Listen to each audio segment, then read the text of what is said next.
Hej och välkommen till Norrlands guldsida. Det är jag som är José och med mig har jag min sidekick som kommer att vara med i våran podd. Alltså det är våran podd som är Martin! Vi säger välkommen till Martin och nu kommer vi köra igång och grejen är så här. Ja, vi har hållit på med det här ett bra tag och tanken har varit att vi ska spela in och att det ska vara, att det ska finnas, men det har varit lite komplikationer på vägen och ni har fått vänta på avsnittet. Men nu kommer vi att köra och Martin kommer att sköta sociala medier och så vidare och så tyckte jag att det är bra för han är ung. Han vet om det här med sociala medier. Det är lite annat med mig som är gammelgubbe, skämt åsido. Men ni är hjärtligt välkomna. Så att jag tänkte, podden kommer handla om våran livshistoria, om olika händelser i Norrland, saker och ting vi har varit med om. Vi kommer att bjuda in lite gäster framöver. Spännande, det här blir spännande. Och så vidare. Hur känner du för det här? Jo men det är kul, spännande. Se vart det här kommer att ta oss. Ja. Och prata om det här som inte finns. Det finns ju inte riktigt någon riktig podd här uppe i Norrbotten som man pratar om det här. Nej, och jag tycker att det är en viktig samhällsfråga faktiskt. Mycket riktigt. Att det tas upp för att så som jag har fått höra och det är därifrån jag fick idén till podden, det är att folk säger, ja men i Norrland har vi ingen kriminalitet. Det har aldrig varit något kriminellt här uppe förutom några småtjuvar eller snögrejer. Ni ska bara veta, men det är det ni kommer få höra i den här podden. Ja. Så att hur tycker du då att vi ska göra nu? Alltså ska vi presentera lite grann om dig? Vem du är, så folk vet, för jag tror att många vet vem jag är, men kanske inte riktigt. Nej, de vet inte vem jag är. Jag är ny. Jag är ny, så nej, men jag heter Martin, 27 år idag. Har haft det tufft. Ja, jag har haft det tufft. Mycket mobbning, mycket sånt. Och det kommer väl gå in djupare på, tänker jag, senare. Men idag, 27 år gammal, bor här i Luleå. Ja, det är lite kort om mig. Ja, och jag då. Jag är 47 år. Jag har bott i Luleå i många år. Och ja, jag jobbar både i krogsvängen och lite med allt möjligt. Och det är ju sånt där som det är därför någon folk kanske vet vem jag är på så sätt. Och jag jobbar som vakt och väktare och allt, lite av varje så. Men Martin, vad tänker du? Hur tror du att kriminaliteten ser ut i Norrbotten? Idag? Ja. Ja, jag tror den är lägre än den var tidigare. Tror jag ändå på ett sätt. Men alltså du tror att den är lägre? Ja. Alltså har du sprungit in i väggen eller vad då? Nej, skämt åsido. Alltså, det här kommer ni få stå ut med, tror jag. Att vi är lite så svamliga mot varandra. Att vi bara, men alltså, vad håller du på med? Typ. För jag kan säga, vi har väldigt roligt ihop. Och sen måste ni ändå ta det första avsnittet vi gör. Det är första avsnittet. Ja. Och men det är som det är. Det är som det är. Det är som det är. Ni får ta oss för de vi är. Vi är inte proffs idag. Nej, och vi är inte perfekta heller. Nej. Jag tror inte att någon är det. Och den som utger sig för att vara perfekt tror jag lever i en annan värld. Ja, det tror jag också. För det finns inga perfekta människor. Nej. Och vad är perfekt människa då? Om man ska vara sån. Ja, vad är perfekt människa? Jag har aldrig mött en människa som är 100% perfekt. För alla har vi fel och brister. Så är det. Och det finns ju, man kan ju prata om fel och brister, men alltså många säger, men jag har ju en diagnos eller jag har det här eller jag var tappad när jag var liten eller någonting. Jag vet inte. Men jag tror att det finns ingen perfekt människa faktiskt. Det finns inte det. Alltså för alla är vi olika på något sätt. Alla har vi någonting konstigt. Sen att man har en diagnos och sånt, det är ju ingenting och man ska säga att alltså, den personen kan ju vara väldigt perfektionist beroende på diagnos. Men det är ingenting vi kanske är experter på. Men du har ju en diagnos. Ja. Vad har du för diagnos? Jag har grov ADHD. Som jag inte har märkt. Va? Nej, men ja. Men jag är utan medicin nu. Jag tappade den när jag var 18 år gammal. Okej, och hur kommer det sig att du tappade medicinen då? Gick du på gatan och tappade den? Ja, eller hur? Jag tappade den på gatan och sen bara försvann. Nej, jag drack mycket alkohol då. Okej, så du har varit en konsument av den drogen också? Ja, mycket sånt. Mycket, ja. Men hur mådde du då? Ja, alltså... Nej, jag mådde väl inte jättebra. Jag mådde väl inte jättebra. Det gjorde jag inte den tiden. Det var ju därför jag använde alkoholen. Men var det något speciellt på speciella grunder att du inte mådde bra? Eller vad var det som gjorde dig? Nej, men om man är utanför samhället som vi är, vissa personer, och vi som har ADHD blir ändå, de tittar lite snett på oss. Ja, det förstår jag. Men för att vi är inte exakt som alla andra. Och sen ska man inte säga att det är negativt, absolut inte. Men här i dagens samhälle så blir det negativt på något sätt ändå. Jo, det vet jag. Men alltså, om man säger så här, om vi backar lite. Jag är intresserad av, vad sa de? Alltså, vad var själva grejen att du tappade din medicin? Alltså, var det att... Det var för att jag hade för mycket alkohol i blodet. Du hade för mycket alkohol i blodet, okej. Ja, det är jävligt konstigt, tycker jag.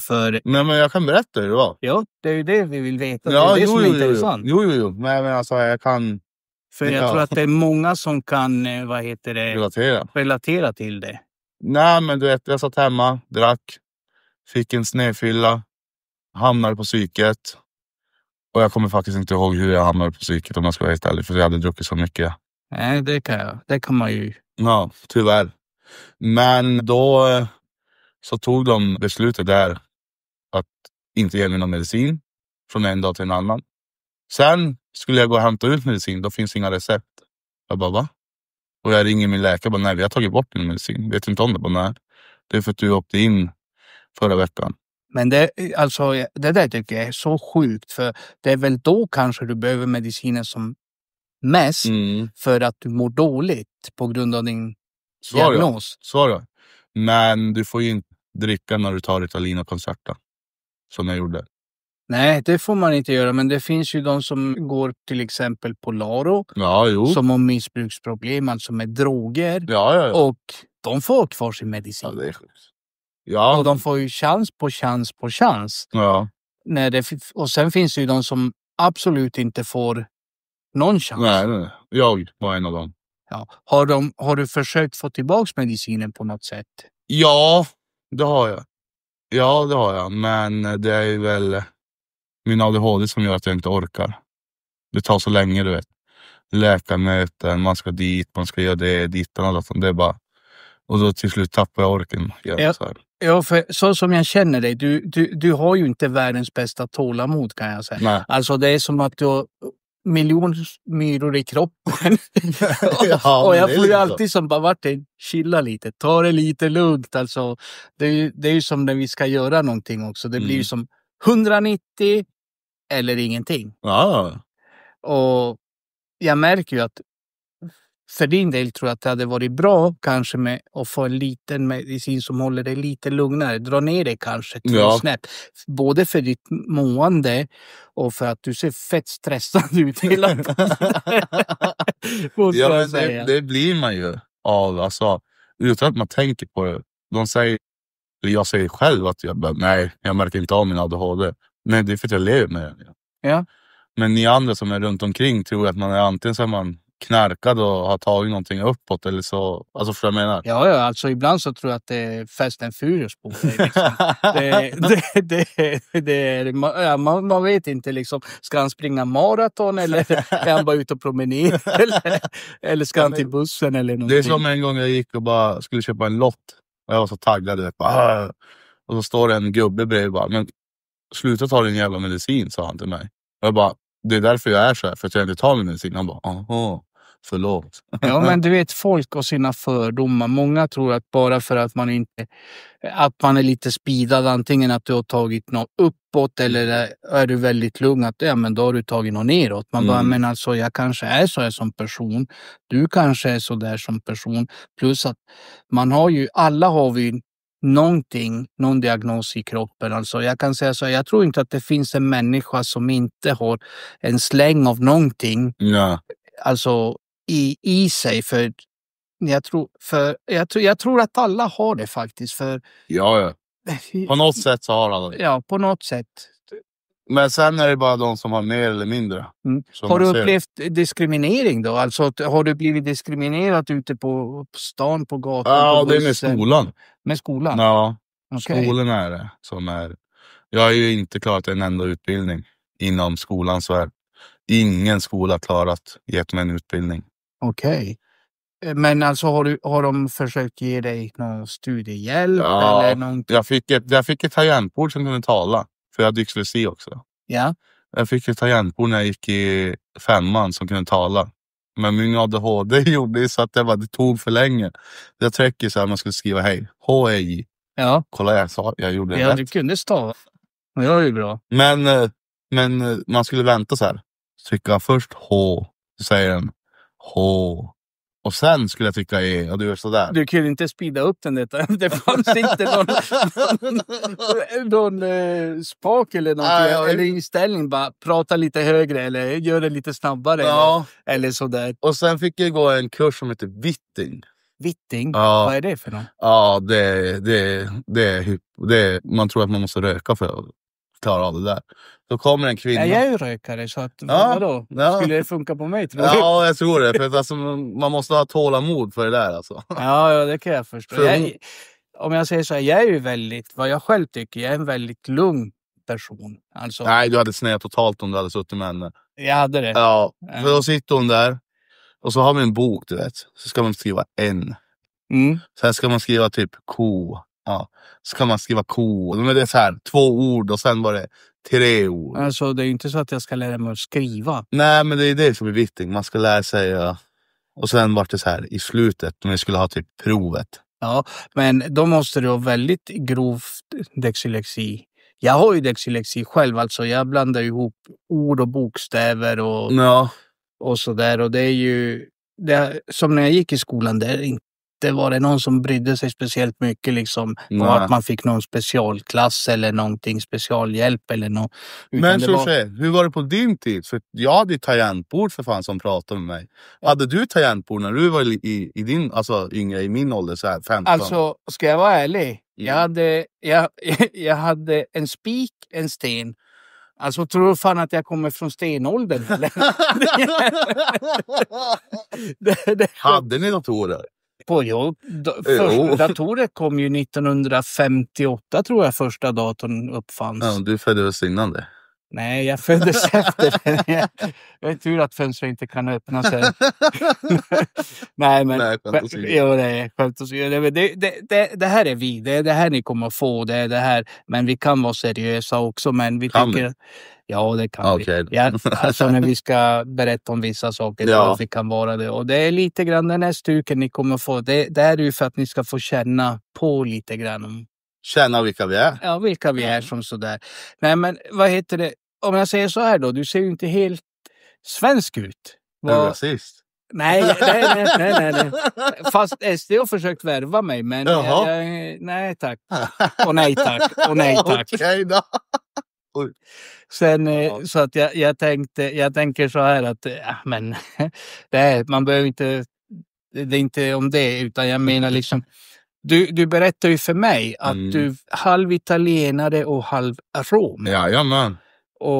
Men du har svenska föräldrar. Jag är adopterad. Du är adopterad, okej. Okay. Ja, jag kom hit när jag var 2 år och 9 månader. Okej. Kommer så du aldrig träffat dina riktiga föräldrar eller någonting? Och har du velat det eller? Ja, någon gång i livet ska jag göra det. Men då ska jag göra det med min partner. Jag är tyvärr singel idag, men när jag träffar en partner då. Alltså med andra ord aldrig? Ja. Ja. Det kan vara så. Nej, men om jag hittar en partner som jag... För så här säger jag. Du kan berätta din historia om allt. Ja. Om din pappa, din mamma. Eller om du vet så. Absolut. Det kan inte jag. Jag har en ganska stor pusselbit kvar. Och fylla. Och berätta. Istället då för att jag ska hitta den själv. Så tänker jag det är ganska fint om man tar med sig men min partner då. Ja. Och istället för att jag ska åka själv så får hon vara med. Och jag behöver inte återberätta den. Då får hon vara med och hitta kanske min mor och far. Och hjälpa dig med den biten. Alltså, alltså det blir ju som att du har, alltså, jag kan tänka så här. Jag tycker det är jättefint och det låter ju bra och sådär. Och jag tänker att det är bra stöd. För det kan ju vara någon som håller i dig lite grann också. Så att du inte svävar iväg och drar iväg. Så där som jag brukar, fast jag inte är din partner då. Men, nej, det och jag kommer aldrig bli din partner heller. Så att, eller partner är vi ju. Ja, så här, men inte sexuellt. Nej, inte sexuellt. Jag har ingenting emot dem som gillar. Nej, inte jag heller. Det andra könet eller samma kön. Eller när jag är fri. Alla människor har rätt till kärlek. 100%. Och älska. Och vara med den de vill. Ja, 100%. Jag tycker det är så sjukt alltså att det finns sådana här bara, men det går nu för tiden får man ju inte säga vissa ord heller och jag tycker att det är bra. Och det är någonting, alltså jag tänker så här, folk säger bara, men förr i tiden, de är sjuka. Det är nej, man är inte sjuk, det är någonting man föds som. Det är ingenting du kommer på att, nu ska jag bli gay direkt. Och bara för att... Men sen är det man fattar ju det i en viss ålder. Ja. Men då säger de bara, det är för att du blir inpräntad grejer. Men det är inte så. Grupptryck eller att det är mode eller något. Alltså snälla någon. Alla ni där ute, är ni helt tappade? Ni som tror att det är en sjukdom. För det är det inte. Det är någonting du föds som. Och det är ingenting du väljer att bli. Utan men sjukdom sa de väl på mycket mer... Förstår mig rätt, din tid? Ja, på min tid sa de ju. Och innan det var det ju ännu värre. För då spärrade de in folk som hade en annan sexuell läggning och så. Men idag är det mer... Jag tror inte man säger sjukdom idag. Nej. Det är ingen sjukdom. Alltså. Nej, men alltså, jag tror inte att folk säger det på det sättet. Nej. Alltså, det tror jag inte heller. Och det är väl tur att vi har kommit en bit på den vägen också. Ja, alltså utvecklingen går ju framåt. Fast i vissa saker tycker jag den går väldigt sakta framåt. Ja, tänk dig, det är ju inte för så många år sedan, alltså länge sedan kvinnorna fick rösträtt det är helt sjukt. I Sverige. Jag tycker att det är så sjukt för att om vi lever i en värld där vi lever med, alltså vi är män och så har vi kvinnor. Varför ska inte de ha samma rättigheter? Vänta, hen också. Och hen och det. Men nu, vi säger så här. Vi bor alla i en värld och alla är vi människor. Vi är gjorda av kött och blod. Och blodet som rinner genom våra ådror. Oavsett hudfärg så är den röd. Ja. Det är inte så att det är rosa för att du är gay eller något sånt där. Att blodet är men rosa. jag undrar om jag har vitt kött för att jag är en fisk. Alltså jag är född i mars. Ja. Alltså du måste vara en torsk de andra ord. Oj! Ja, men nej det är inte. Har du sett torsk på Talling? Alltså det är så sjuka grejer. Alltså, oj. Det är någonting ni måste se som gammal humor. Ja, det är gammal humor. Nej, men jag tänker så här. Det är ju som nu när vi pratar. Vi spårar vi drar ju iväg åt lite håll och kanter och sånt. Men jag tror att det kan vara ganska bra. Det kan vara ganska roligt. För det är ju så här vi är. Och det är det här ni får. Ja, stackars dem. Ja. Så jag hoppas antingen att så gillar ni oss eller så hatar ni oss. Så hatar ni oss. Så jag brukar säga så här. Folk får ta mig för den jag är. Jag gör mig inte till. Eller jag förändrar inte mig för någon annan. Nej. Passar det inte, då är dörren där. Ja. Men så säger jag inte en fråga. Du har ju 2 droppar vid ena ögat. Ja. Vill du gå in lite på det eller... Ja, det kan jag göra. Absolut. Alltså det här med droppar, med tatuering och de här 2 tårarna. Ja, förlåt. Det är tårar. Ja. Alltså många förknippar det med brottslighet. Och det behöver inte vara. Och det är inte så alltid. För visst, du har tatuerat en tår under ögat om du har mördat någon eller misshandlat något grovt eller något. Jag har inte mördat någon, vad jag vet. Och jag har inte... Ja, misshandlat har jag ju gjort. Inte som hunden du tänkte jag här ute med. nej, jag har ju inte jag har ju misshandlat folk. Det har jag gjort och så. Men det kommer vi komma in lite senare på. Ja. Men tårarna, om jag säger så här. Jag tatuerade in båda mina tårar för att det är sorg. Det betyder sorg. Jag tatuerade dem när min morfar gick bort och när min gudfar gick bort. För att jag sörjer dem. För jag hade inte sett min gudfar. Alltså, han dog i lungcancer fast han hade aldrig rökt i hela sitt liv. Beklagar. Tack. Och jag växte upp med han tills, alltså jag bodde med min mormor och morfar tills jag var 7 år gammal. Med mina föräldrar givetvis. Men mamma och pappa jobbade så mycket och pluggade och sånt där så att då bodde vi med dem. Men det är det jag kommer att berätta sen i min historia. Men det betyder att jag sörjer dem. Och det är därför jag gjorde de 2 dagarna. För att den sorgen och den saknaden kommer jag aldrig komma över, tror jag. Nej. På något sätt. Alltså min morfar är den personen som har gett mig mycket av de värderingar jag har. För han var en väldigt humanist, om man säger så. Men han kämpade för mänskliga rättigheter. Han kämpade för allt. Men det kommer jag att berätta lite grann om sen och gå in på när jag berättar min livshistoria. Men tårarna är på grund för att jag sörjer dem. Och det är... Fint. Jag har fått blickar och jag har fått alltså folk... Och men det är inte det man tänker. Det första man ser när man har tårar eller... Ja, tårar var det. Ja. Men folk vågar inte fråga heller. Nej. Och då är det fördomar. Och det jag säger så här, hade de vågat frågat varför har du 2 tårar som du gjorde nu? Du har aldrig ställt den frågan innan och vi har känt varandra hur länge som helst. Ja, det är sant. Så att då tänker jag så här, men hade de frågat och jag hade svarat som jag svarat till dig, kanske har jag tagit dem för att jag sörjer min gudfar och min morfar. För att de betyder väldigt mycket för mig. Då kanske du bara, shit. Alltså, men sen kanske man inte vill fråga heller för respekt. Förstår mig rätt? Jo, men vi har ju det här med respekt, absolut. Men jag tycker att det ger mer respekt till en människa om de frågar istället för att säga men han har tårar, han är kriminell. Ja. För då är vi inne på det med fördomar. Alltså, du förstår hur jag menar. För jag tycker att hellre tar jag den risken och frågar. Och då kan jag säga, jag tänkte fråga dig en sak. Ursäkta frågan, med all respekt. Varför har du 2 tårar under ögonen? Men då har jag en till fråga när jag sitter så här. En är ju, nu vet jag ju varför du har dem. Ja. Men en genomskinlig, om jag säger så. Ja. Betyder det någonting eller är det bara 2 tårar? Alltså förstår jag menar? Ja, alltså. Fel sida, bror. Jag gråter. Ja. Jag kommer aldrig sluta gråta. Den är aldrig full. Sen är det hur du tolkar det också. För om man googlar på det så kommer det ju upp olika betydelser. Men för min betydelse är att jag sörjer. Det är den fulla. Och den tomma, det är att jag aldrig kommer sluta sörja. Gråta. Fint. Tack. Och jag hade kunnat gjort fler. Men jag tycker att det räcker med 2 för att det involverar alla som står mig nära som jag kanske har förlorat och sånt där. Du vet, jag slutade räkna efter 25-30 pers vänner, bekanta som man har förlorat i olika sammanhang, alltså i missbruk, blivit mördade eller tagit sitt eget liv. Vad tycker du är missbruket eller tagit, alltså kriminaliteten gjort att mest av dina vänner är borta idag? Det är en blandning.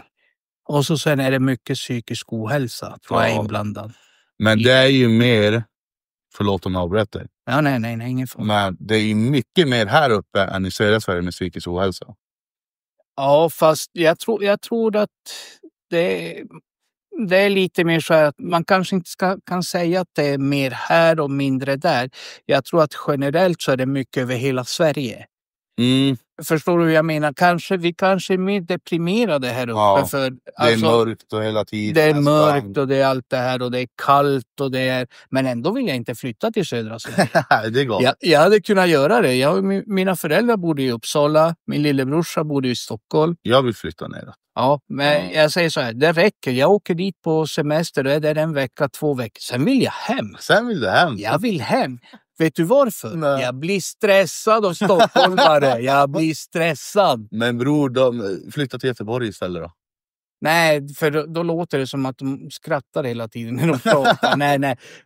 Skämt åsido. Nej, jag gillar Norrland, för här kan du vara för dig själv en stund. Och ni vet, det är ingen slogga för den reklamen av ölen eller någonting Norrlandsgrund som de har haft. Men jag tycker, här kan du vara. Här är det ingen som tittar snett på dig på något sätt. Alltså, eller jo, folk gör det, men jag tror inte att det är på samma sätt som där nere. Sen är det ju inte så många som känner en på samma sätt där nere. Men är inte det skönt då? Jo, på ett sätt är det väldigt skönt. Och jag har funderat på det här med att flytta väldigt mycket tidigare. För jag har ju haft riktigt struligt med en viss myndighet.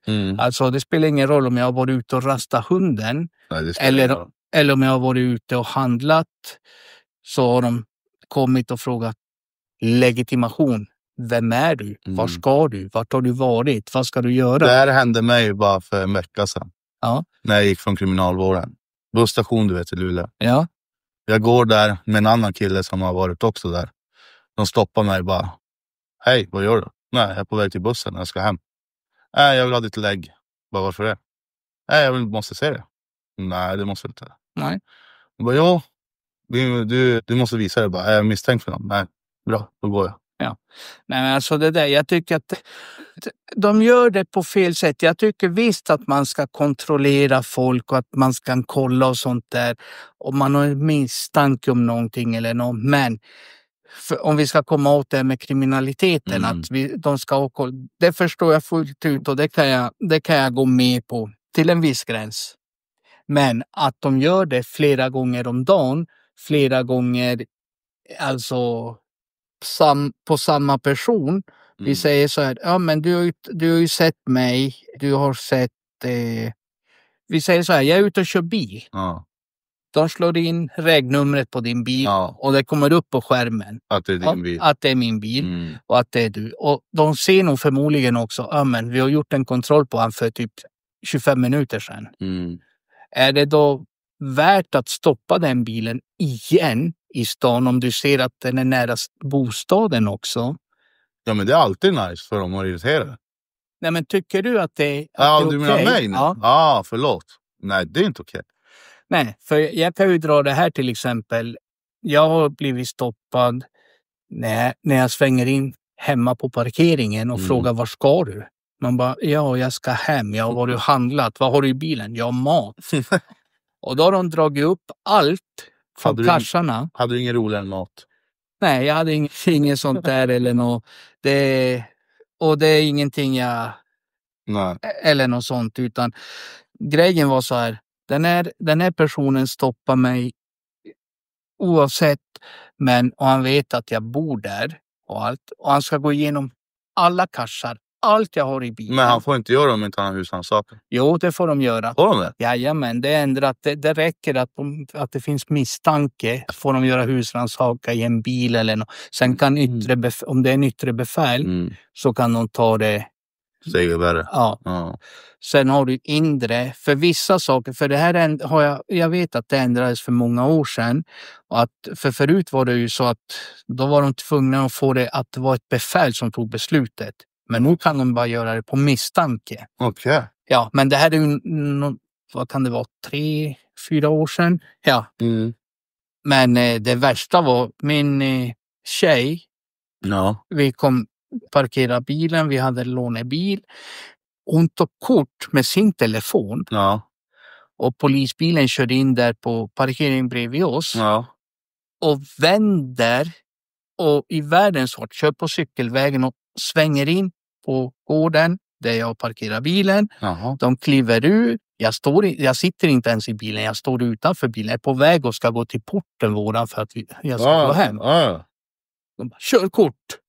Jag bara, okej. Legitimation. Jag bara, okej. Så var det var 2 poliser. Och så var det en från kustbevakningen. Alltså det är ju inte någon jävla båt jag kör. Är du säker? Ja, och det var inte ens jag som gjorde någonting, tog ett kort eller något, utan det var ju min tjej. Men vad tog hon kort på då? Hon tog bara kort för hon tyckte att det var ett fint sken eller någonting, alltså från lyserna.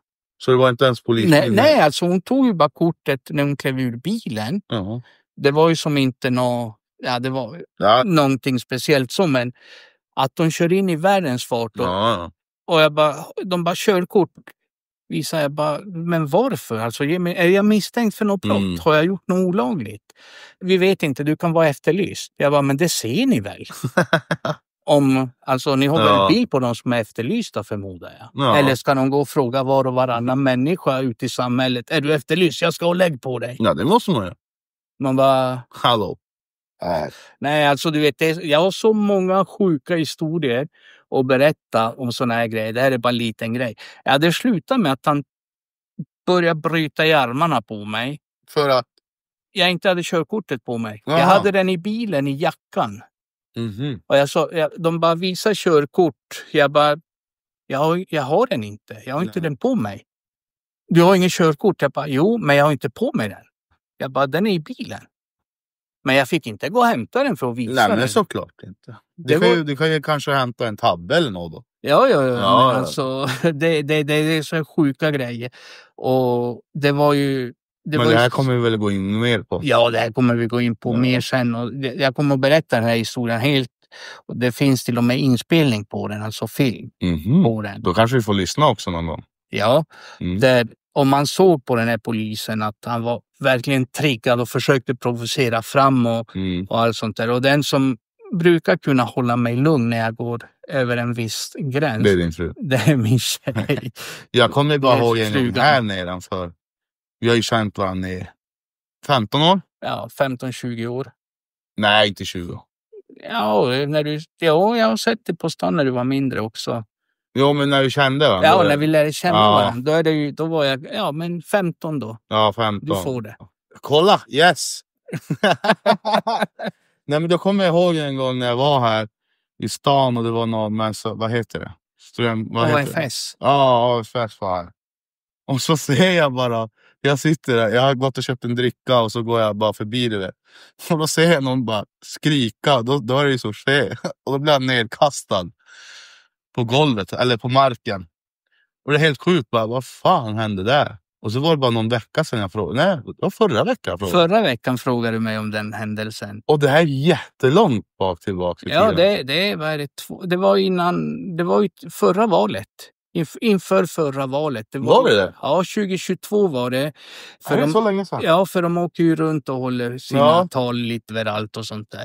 Men jag kan ju berätta, vi var ju på den här, det var ingen demonstration utan vi kom bara för att vi ville höra vad de hade att säga. För de hade ju skyltar med återvandring och typ åk hem och allt sånt. Och det fanns ju, Jeff Ahl heter han ju, han som pratade. Jag hade pratat med han innan. Han hade ställt frågor till mig och jag svarade. Och han ville skaka hand, men jag sa jag skakar inte hand med vem som helst. Nej. Sa jag, på grund av att jag står inte för den ideologin du har. Nej. Och så var det inget med det. Han hade någon bulldog med sig, bodyguard eller vad det nu är kallar. Han var livvakt alltså. Ja, han var rabiat. Han hade inte fått sin spruta än.